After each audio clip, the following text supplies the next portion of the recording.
garaşyp tomaşa edýän repli dil gepleşimidiň. Şuna geçiren günler yanıma gelen de gayret günler yüzüne kaçığına doğru ayla bayla mı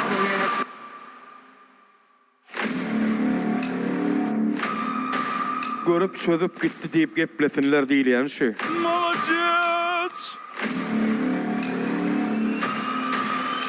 Sen şu ad ne istedin mi?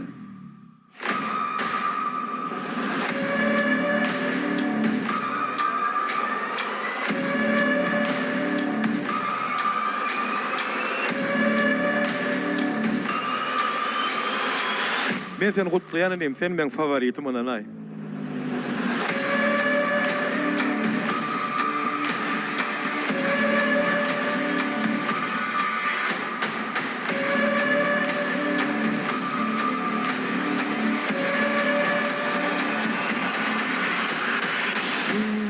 in kyn ýagdaýda duran vagrant.